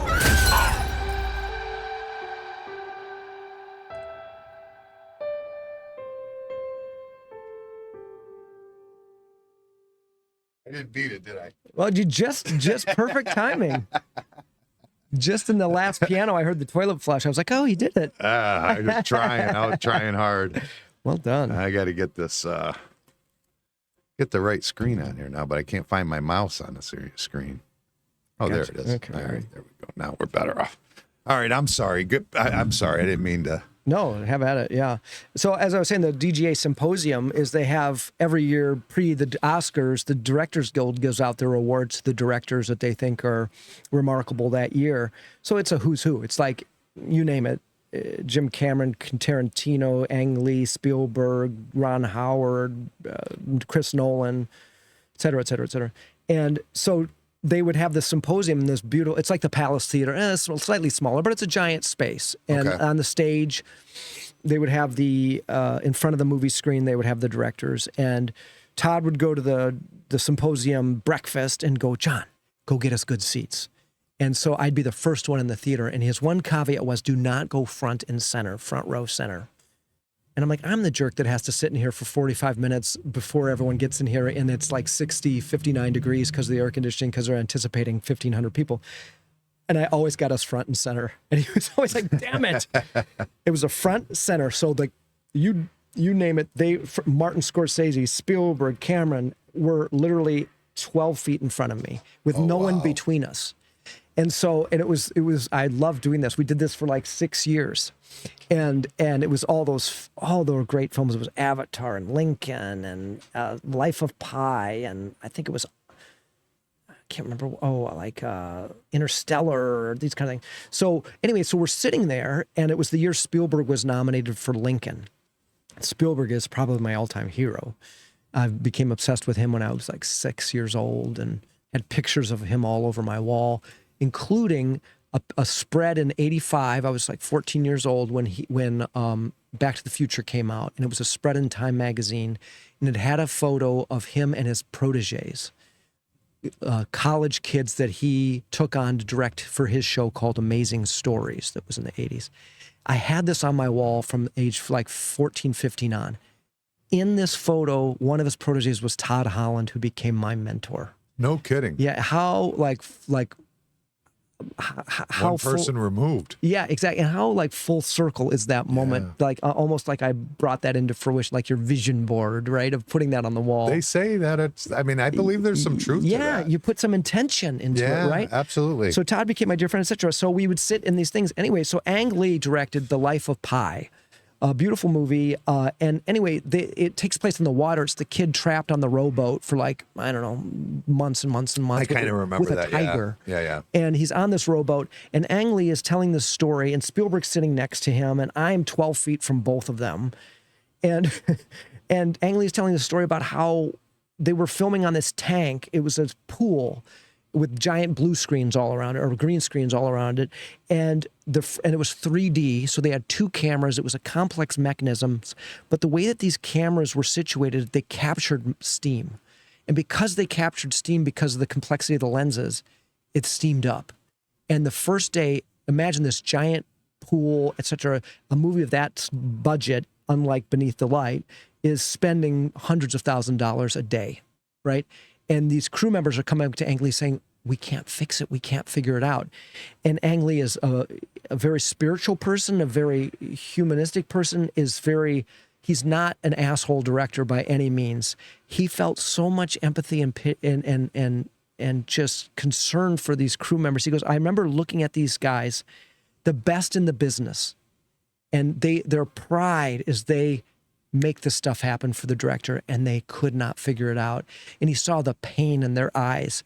And Ang Lee was just so pained in this moment that, you know how you just look at someone while someone else is telling a story? I just looked over to the side, and there was Spielberg. Spielberg looked at me, I looked at Spielberg, and we both went, oh, like that. And we looked back, and I then had this moment, was like, holy fuck, I just had an honest emotional communication with Steven Spielberg. And so that was my greatest brush with greatness, was at those symposiums when I would drag Todd to the front row center. Nice enough for that? Not really, no. I have fun, but it was in the afternoon. It was chill. Oh, okay. Yeah, all right, exactly. all right. So that was cool. And then I'd say the other one that's kind of sad is Todd was a great champion of mine. I made a movie called Hard Pill that MTV Films bought. It aired for 6 years on the Logo Network, which was MTV's LGBT network. But what's that? What do you mean? So what was Hard Pill? So Hard Pill was a movie about a young man who decides to take part. He's a depressed gay man. He decides to take part in a pharmaceutical study of a drug that's being tested to change gays to straight. Oh, okay. And when he takes part in that pharmaceutical study, it's like a black comedy, but also some heavy drama. And it's the fallout in his small circle of friends. They're all stuck in their ruts, and he's the first one who does something extreme. And long story short, it was we made it. We were sick of waiting for permission. We put it on our credit cards. We shot that movie for $10,000. Shot it in our apartments and our offices, all in LA. And then we almost got into Sundance. We had moles at Sundance. We were cut the last day. We were so sad about that. But then some producers who were sniffing around Sundance wanted to get their name as an executive producer on a film that was, it got some heat. And so they gave us $25,000 to do our final finishing funds, which is you do the final mix and deliver the film and all that kind of stuff. So we got this movie done for $35,000, and we made money on it. We sold it. We sold it for $105,000 to MTV, and the Weinstein Company gave us one of the last advances on DVD sales back when DVDs were still hot. And anyway, so Todd was so impressed with that film that he became my mentor. So I shadowed him on all these Malcolm in the Middle. He did this show called The Real O'Neills for ABC Disney, etc. And I started shadowing him on all these shows. And I'll never forget the day he got me an episode. It was The Real O'Neills, kind of similar to Malcolm in the Middle. Lasted only 2 seasons, but it was on the Disney lot, and I was on the director's list for an episode. And I remember calling my mom, walking around the Disney lot at night, this lot that Walt Disney himself had created, and that I recognized from those 70s movies where they'd steal shots on the Disney lot and that kind of thing. And calling my mom, said, "Mom, I'm on the director's list at the Disney Studios for this show." And that, to me, I think is the closest I got, because my mom was disappearing because of dementia, but we had that moment before it was too late with her. But anyway, joke's on us, because 2 months later, right before my episode, the show was canceled. And that happened over and over again. But so that was the bummer. But the good news was I got to shadow over years. I shadowed Todd Holland 100 days over 5 years on all his shows. And just became so, the production became so secondhand to me and that kind of thing. And so on one show, it was called Go On. It was a Matthew Perry vehicle. Matthew Perry starred in it, and we filmed that at Universal. Todd had a deal at Universal NBC at that time. So Matthew Perry worked under you at one time? Well, I was also slated to direct that. It was also canceled before my episode. And this will go back to the idea of like in terms of, that was television. In features, you have to be passionate and give your heart and all to every project you try to make. And 1 out of 12 will go. 1 out of 12 will be made. Okay. And it's that hard to get the lightning to strike, to get something charmed. And that's why Beneath the Light is so special, because this project was charmed. Everything lined up for it. But on television shows, for me, it was, if a show can hit and have longevity enough that they will allow a director who's never directed television to get his break. And so, yeah, Matthew Perry was on it. I was slated to direct, so I was on the set with Todd, watching, learning the ropes of that show, getting to know everyone. Matthew Perry was a kind man. He was incredibly focused. You could mistake it for aloofness, but he cared so much about his craft and of the comedy of it. And then we had a wrap party for the pilot. Was it the pilot, or maybe it was the first season? And he had a party, invited everyone to his house. So we were all over at his house, and I thought, man, the one where the hot tub's at? I believe he sold that house, and it was the next house where the. Oh, okay. But it might have been the one where he died. Yeah. Right? Yeah, and he was clean at that moment, and but I'll never forget. There's this moment, be like, holy crap! I'm at Matthew Perry's house at this party, and everyone was lovely, but I was sad when he. Obviously, you're sad when anyone dies, but he was not an asshole. And so that's especially sad. Yeah, because he was that's a shame. Yeah, he was a nice guy. And so he's another person and he's the one probably I got to know a little more than like nodding at Spielberg. Yeah, right. Yeah. So, but that's still neat. It's still, I mean, and the thing is that some of the people that you met or know probably they're bigger deals. They're just not the one running they're not the quarterback. You know what I mean? They're the left tackle or whatever, but they're a big deal. You know what I mean? And the actors get the disproportionate amount of glory. Sure. Because they're the audience-facing people. But yeah, like I could talk for hours about the heroic efforts that Monica Plunkett and Steven Sirocco, my production designer and my prop master, they did miracles from Beneath the Light, sleepless miracles, because the things that looks. Jenny Hitmar Shanklin, she is a scenic painter out of Cleveland. Like when Les Mis comes to town and they need to touch up the set, they hire her. She's the thing that can make anything look like anything with paint, you know? Great play, by the way. Have you ever got a chance to go see? It's so good, right? Oh my God. Yeah, so good. Well, like she can make wood look like metal. She can make metal look like wood. She can make something new look old, nothing old look new. And so everything that looks derelict in that film, Beneath the Light, was because we got this woman out of Cleveland who came in, unsung hero, right? Gives the movie. So that's where we were at. Yeah. How much of that is special effects, and how much is actual like distressed painting. And Right, yeah. And so there's a good whole little chapter about this in the making of, which will be on beneathlight.com. But so for instance, the lighthouse, they had just freshly painted. Yeah. I don't know, less than a year earlier. It was pristine. And all Sherwin-Williams paint that was like, there's 3 colors. There's a gray, a red, and a white. And it's like the Sherwin-Williams colors that they've committed to. That's their colors. So when we got ready to make this movie, we reached out to Sherwin-Williams and said, hey, we're going to make this place look like crap. We're going to need to paint it back. But also the lead character in the movie supposedly is painting it back. Would you donate as a product placement all this paint? They gave us, I don't know, like a couple $1,000s worth of paint for free. So when you see Sherwin-Williams in the movie, that's because they sponsored the movie by giving us all this paint. And the cool part was it was our props for the actors on set. But then when we finished the movie, we used that paint to paint the lighthouse back to its glory, and all the leftover, and there was a lot, we gifted to the lighthouse. So now you have a whole stockpile of your patented, quote unquote, lighthouse colors of white, red, and gray that you have now. So you're stocked for years now with paint. I don't know how long that stuff lasts, but however long that lasts. And Sherwin-Williams donated it? They donated it, and so that we would show their logo, and then we gave them a credit in the end of the movie because they're a Cleveland company. So they Absolutely. were One of the biggest Cleveland companies. And so they were awesome. They were so cool, and they supported us. And so did Con's Potato Chips, which are a Cleveland-based company or an Ohio-based company. And then we had a third, St. Mary's Cement Bags. I'm not sure where they're out, Midwest, I'm sure. But we needed close-ups of these cement bags. And that was another thing we faked. Like, we can't have 50-pound real cement bags. The actor's going to die. So we made 30-pound with pillows and sandbags in them. But anyway, point being is, it was Jenny Hitmar Shanklin, this incredible Cleveland-based scenic painter.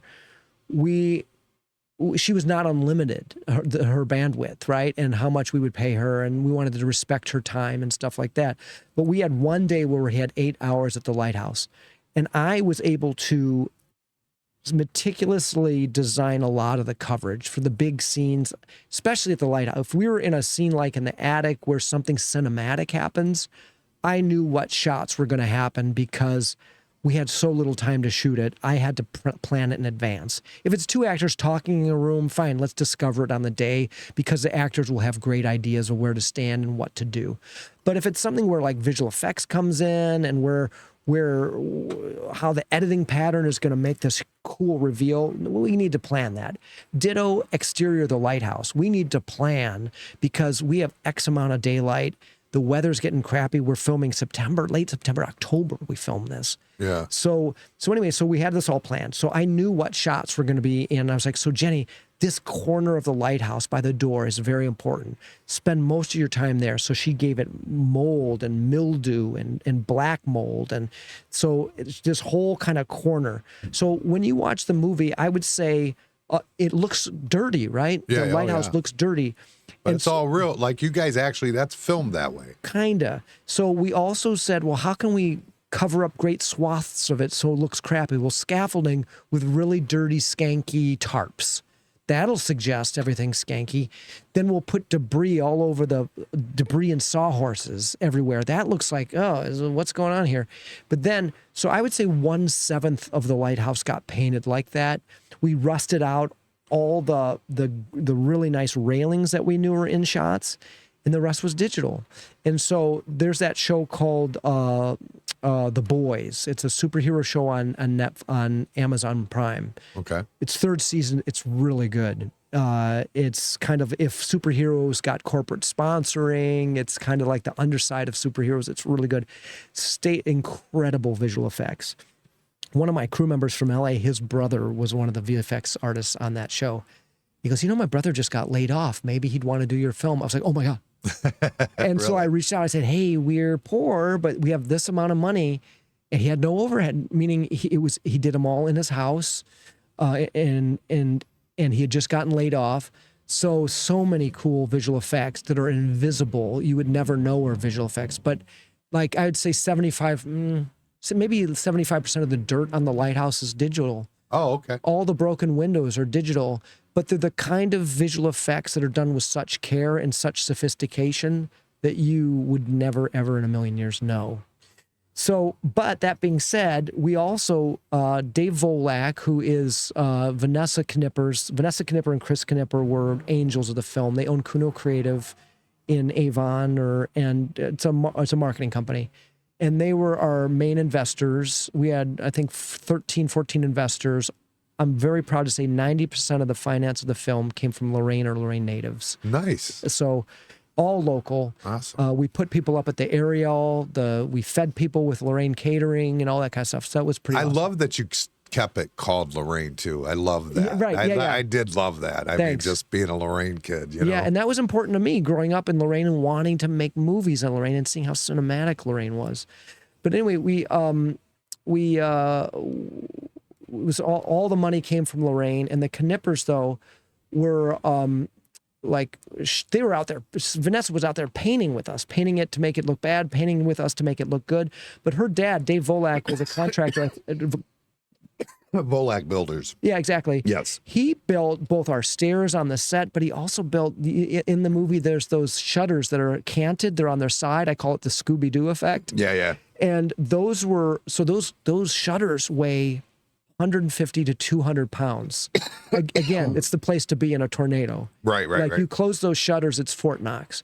They're so heavy, but again, no crew. Like Brandon Wysocki, also a contractor in town, was an angel to the film. He and I would go out there. Pulley system. We brought down 2 of those shutters. I hurt my shoulder for 6 months because of it, but brought those incredibly heavy. Someone could have died. So Brandon's expertise in contracting and stuff, we got those down. But Dave Volak made these wood. They were only like 25 pounds. These wooden replicas of those shutters that had hardware on it. So when you put the pins in the hinges, they wouldn't be straight up and down. They'd be canted. Uh-huh. And we installed those after Jenny, the scenic painter, made them look crappy. Yeah. And then we put those in and we put them on side by side. And I was like, oh my God, instant haunted house, right? Right. So in that week before we filmed, so that lighthouse was in the Scooby-Doo mode between the paint to make it look crappy and the shutters for probably 1 month. And people would post online, nice to see the lighthouse is taking care of itself, shithole, and stuff like that. And then people were like, no, it's a movie. It's for a movie. And I was like, yes, we're fooling them. That's awesome. Yeah, that's hilarious. Yeah, so I'd say 75% of that was fake and 25% of it was IRL in real life. Okay. Yeah, and we were very proud of the reactions we got out of people for that. Yeah, you couldn't tell. I'm sitting there going, I'm looking at it going, Chris, what did they do? I'm confused. I was trying to figure it out. Yeah, and I must say, what a leap of faith on the lighthouses. They were just so enthusiastic. They just knew it would be a profile lifter for the place. Obviously. Well, you know what, too? There's something to be said about a hometown kid being in Lorain, making a movie. We all want to see that happen. We all want to see a Lorain kid. You're not coming in with the cocky. You know Lorain people. You know who Lorain is. You know what I mean? It's not probably if some big shots from Hollywood come flying in wanting to do something, they probably wouldn't be as friendly to them. Exactly. I wouldn't imagine. We got a little bit of that resistance at first. I can't remember which thing it was, but they're like, who are these LA people coming in? Because we were bringing in people from LA. The cast was from LA. Zach Tinker. Oh, there's a fascinating story about Zach Tinker, but who was the lead, played Jacob. But the second he learned that, no, I grew up in Lorain. I was a Palace Youth Theater student for 10 years, or I was a student, and then I directed the youth theater as a 20-year-old, and that all went away. It was like, oh, I get it. We want to support this. Yeah. And one of my happiest moments was... We love our own in Lorain, for sure. We do. We got to. So when the trailer had just come out, not the promo that you showed, but the full trailer... I was at Magdalene's Coffee, who was another angel to the film. My crew just lived on Magdalene's Coffee because we were just on breaks, walk down there. But I was walking from Jason's Magdalene's Coffee to the Uniontown where our offices were, and every 15 feet someone stopped me. It was second Saturday, when everyone is downtown having a good time and shops and everything. And I'm walking every 15 feet, someone stopped me and shook my hand and said, "Thank you so much. The movie looks amazing." And it was like I was in Mayberry, like literally, like for 200 yards and I thought, this is something I can't get in LA. Yeah. It's just so beautiful and fun. But the thing I want to say about Zach Tinker, so we did bring this cast from LA, the three leads, Anna Nicole Chavez, who's plays Olivia in it, and she's wonderful. And everyone is so convinced she is in her DNA a Lorraine girl.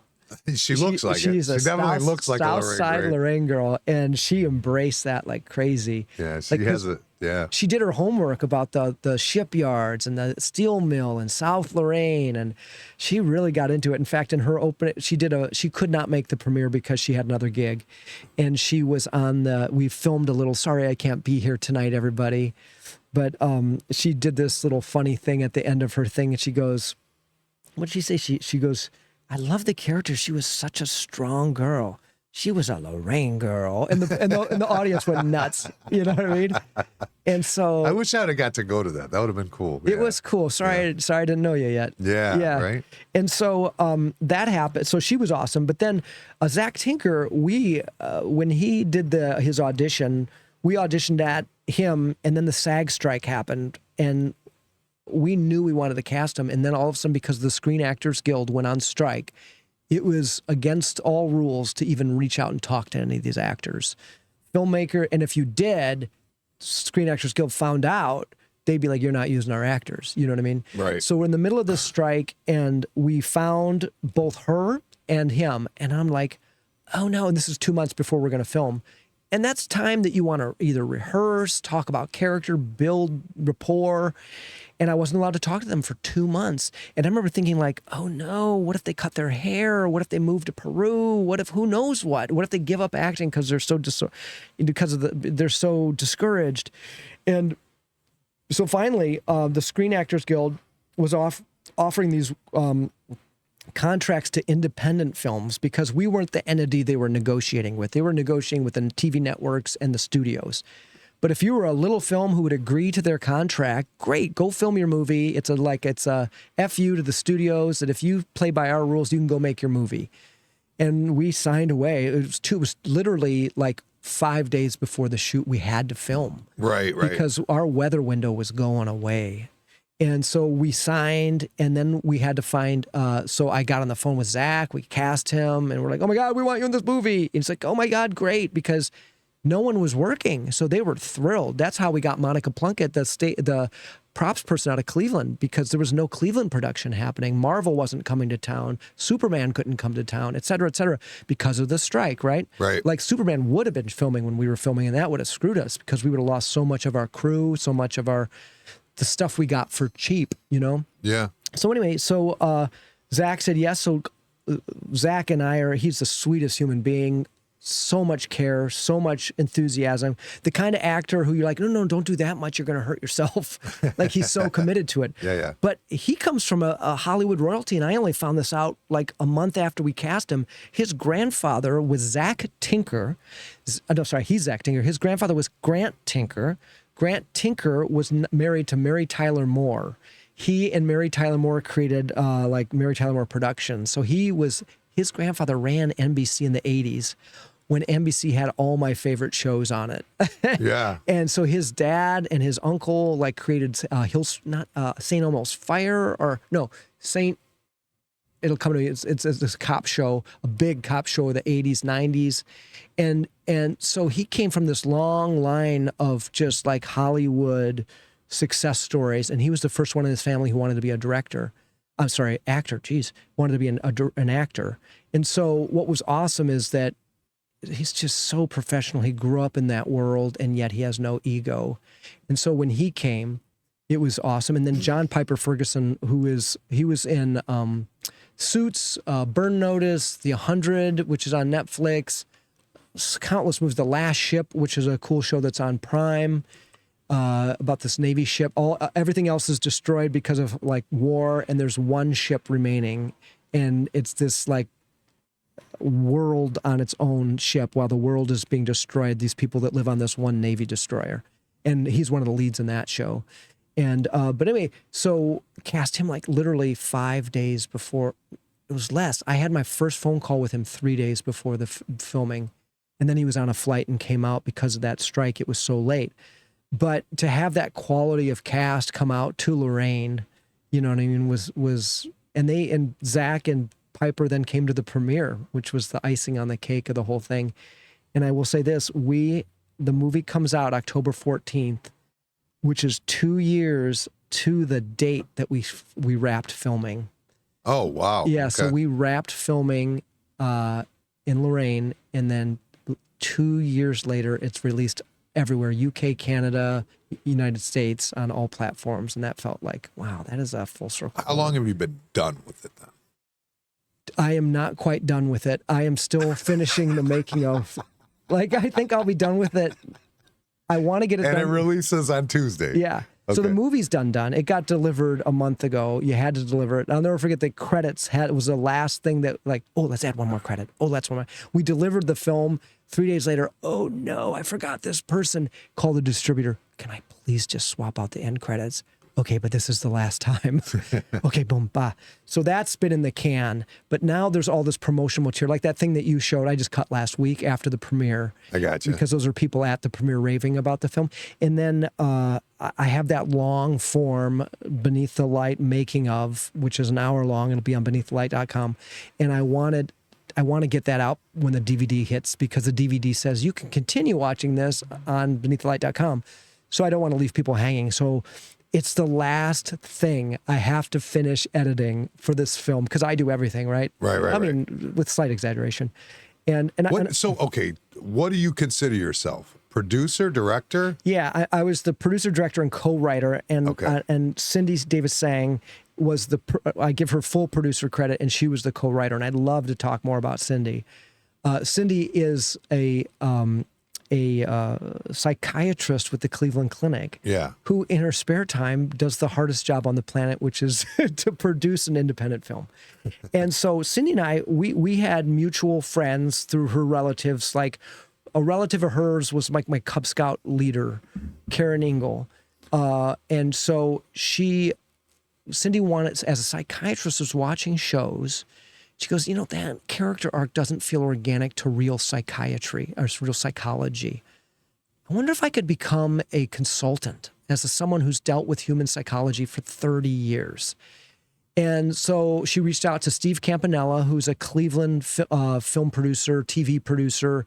He's the kind of guy, when Netflix comes to town, they need a local producer, they'll bring him on. Okay. Great guy, was our mentor in many ways.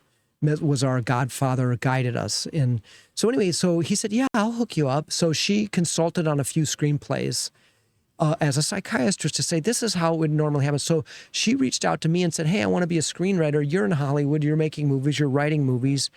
I want to do this. And I have these screenplays. Maybe we could collaborate. And I was like, here comes another one. But turns out, one of the most brilliant human beings I've ever had the pleasure and honor of collaborating with, get this, her MO was, she said, I think I want to do this. This is what she did. This is when I realized, oh, maybe I'm learning disabled, because this is what people who aren't can do. She looked up all the textbooks that the major film schools in the United States were using to teach screenwriting.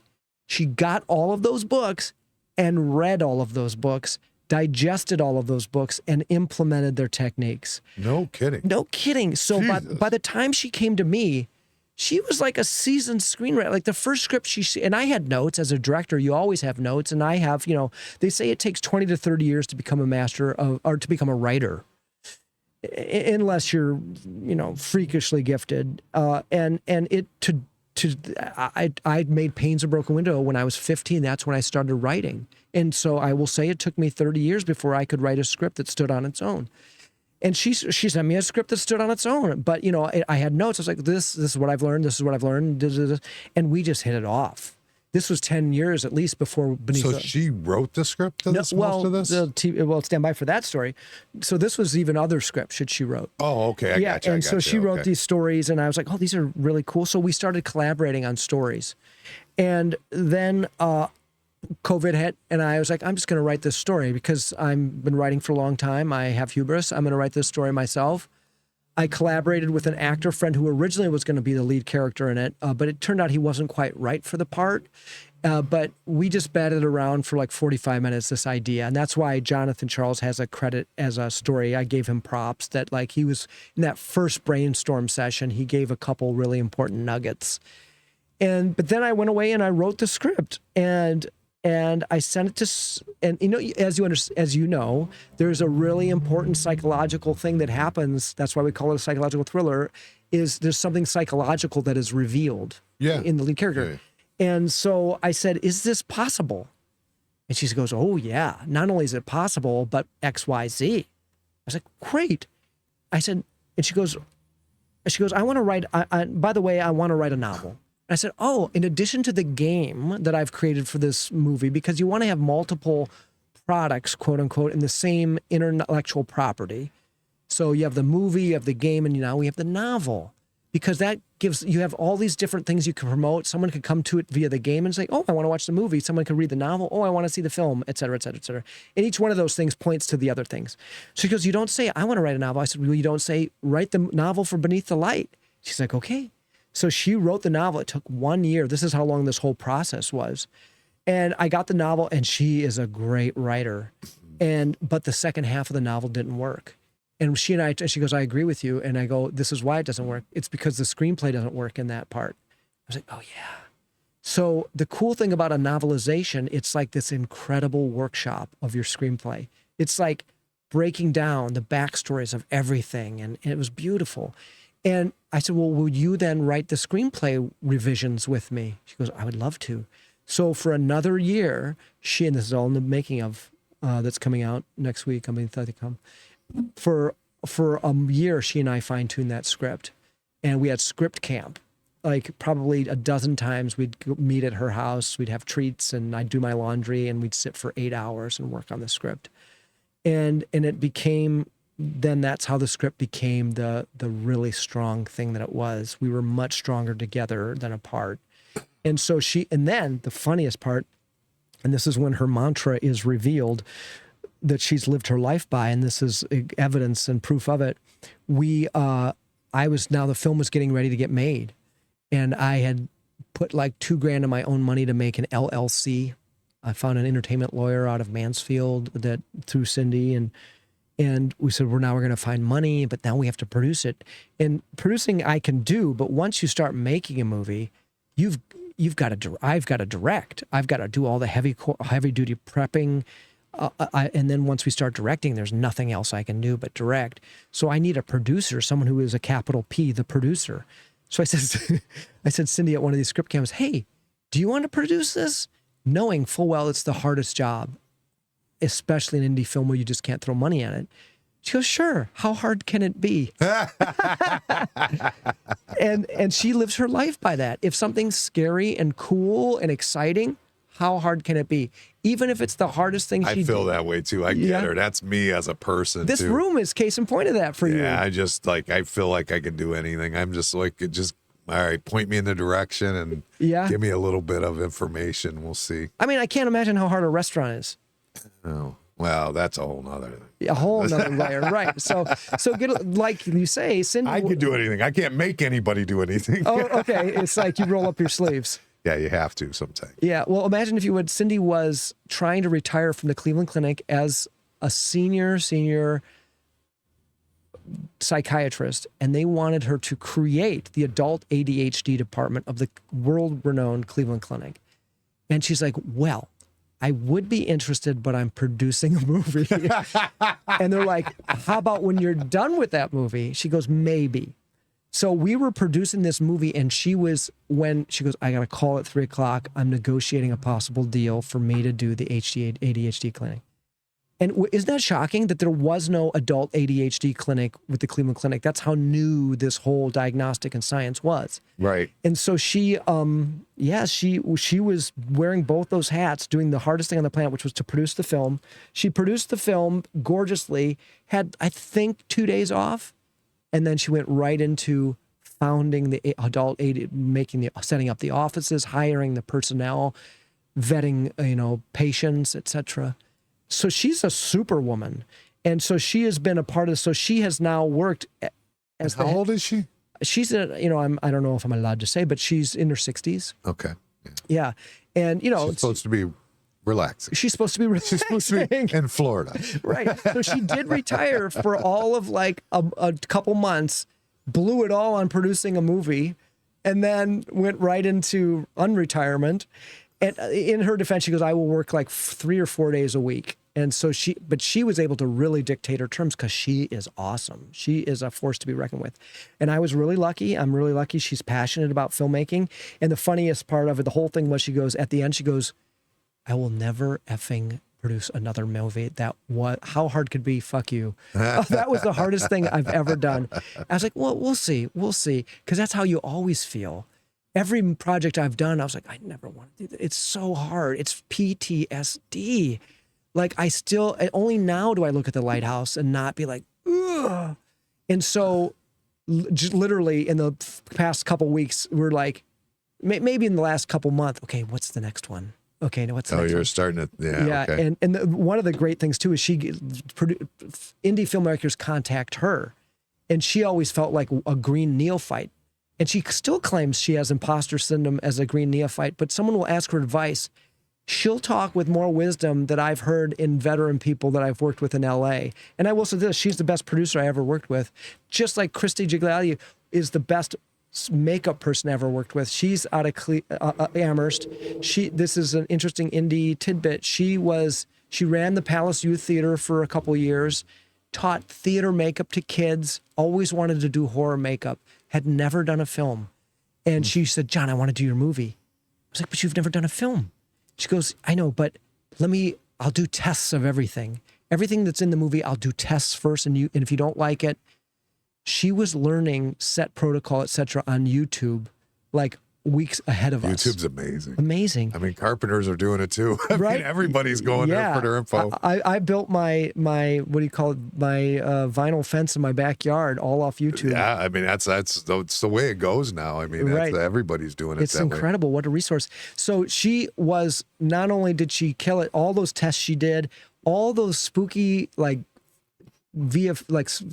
gore effects, etc. in the film, she did, all local. Wow. She, I'll tell you a couple things off mic, but and she was the best on-set makeup person I'd ever worked with, and I've worked with dozens and dozens of seasoned people in LA, and she was just so So passionate. you're kind of committed to making more movies here then. Yeah. And these people are in this area under you. Exactly, yeah. I'd say about like a third of the crew came from well, no, I shouldn't say that. A third of what they call above the line, like the staff, the DP came from, the director of photography was both. We had 2 directors of photography. We had Kevin Coyne out of Cleveland. He's a fantastic commercial director. Scheduling didn't allow him to shoot the second half of the film, so we had another guy who was a pro out of LA and et cetera.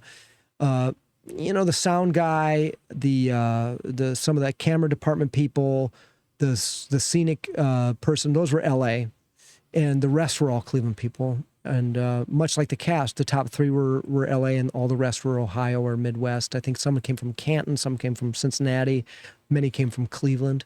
Nice. Yeah, but I would love to do more. And so with the big success of Beneath the Light, that premiere was off the wall. We had 1,600 people through those Palace doors. When will you know what the real success of it is? In 3 months, the distributor gives me my first report. Okay. So, but the cool thing is we had a finite budget that we raised through investors, but like a portion of it, maybe like, I don't know, 3% of it, 2% of it was deferments. But it's like you have, we shot the movie for under $1 million, and we shot the movie for under $500,000 actually, which is remarkable. I'm proud of that. But we had to tell the investors we will not exceed this amount, because then if we do, we're diluting your investment. Sure. And we don't want to do that to you. They don't want that to happen to them. So including that deferment of like certain crew members, we said, we'll pay you this little bit now, but we'll pay you on our first opportunity, we'll pay you. And people are not used to getting that money ever. But I am proud to say on all my projects, I've always been able to pay that. So not only did we pay that, but we paid it out of proceeds from the premiere. We split all the income of the Lighthouse. All the income of the premiere with the Lighthouse. that was our thank you for them giving us the Lighthouse for free to film in and for trusting us to destroy it and putting it back in shape. So we said we will split the income of this premiere weekend. And that's what we did. So they got half of the proceeds. We got half of the proceeds. And not only did that split nicely between us, but we were able to pay off our deferments to the crew that we hadn't yet paid. So they were shocked. I was like, not only has the film not come out yet, but because of this screening we did, which was a fundraiser, and that's what we said when we told people the funds, the money raised from the premiere was going to go to both the Lorraine Lighthouse Foundation and to support local film making, the film community. And we were able to pay off. And those, I think about one was local and one, the casting director was in LA. But yeah, I was so proud of that. And now all the money that comes in comes to the crew that got a back end and the investors, because we want the investors to do well. And it looks like they're going to, because we want to shoot more here. Awesome. That's all right. I like that. I like that kind of theory. Yeah, right? Yeah. I like more going on in Lorraine. I yeah, always likewise. like that. Yeah, likewise. All right. I think I'm going to go. I got to get, I got to go work on my dad's house for him today. Run some electrical for him. Oh, good for you. Nice, nice. Thank you for having me. It was a pleasure. You do a great job, man. It really was. I wish we could sit and talk longer. I got too much going on, but that's pretty cool. Do you know who Bron Theron is? No, who's that? Okay, I'm just curious. Also film or? He's a producer that's in Hollywood, and okay. we had him on like maybe 6 months ago or something. I'll have to look that one up. Yeah. Okay. He's a LA guy out there. He's used to do a lot of graffiti art. Nice. Is he a Lorrainite or? No, I don't know how we got connected. Okay. I don't even remember. We just had him on, and he was into the graffiti on a lot of hip hop albums and stuff he would do. I don't know. He's gotcha. And then him and his wife do movies. And that's awesome. Yeah, it's a whole nother thing. Well, you're getting the right people on. I'm trying to. All right. Well, it was great having you on. Thanks, Before we leave, I'm gonna give everybody one more shot at this. They can take a look at this premiere that you got, or what does he call it? Promo? Yeah, the promo. Yeah, it was from the premiere. The feedback, the raves from the premiere. Yeah, we'll put that on as we head out of here, and let everybody get a good look at it one last time. What did you think of the movie? Thought it was awesome. I was on the edge of my seat the entire time, and I haven't been for a movie in a long time. It scared the crap out of me. Something is here.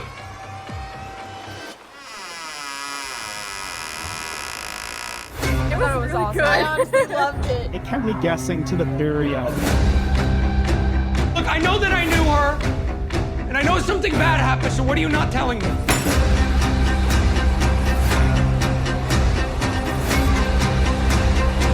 What is it? What do you want from me? Loved it. Fantastic. It was thrilling.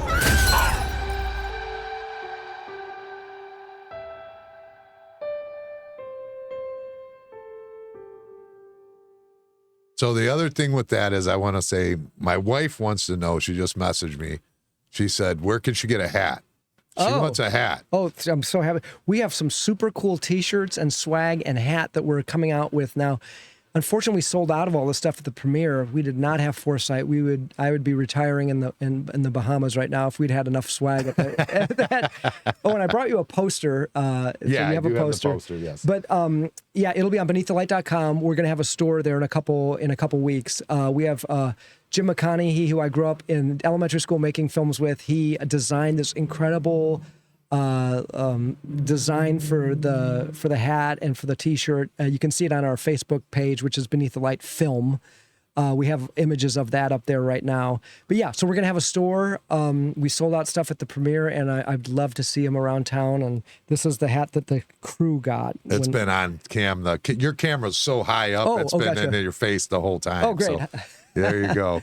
But yeah, so go to BeneathTheLight.com and get your merch. Maybe might take a little bit. Right, exactly. In a couple weeks, yeah. Yeah. All right, Tuesday. Make sure you guys go buy it. October 14th. Thank you so much, Jim. All right, peace. Peace.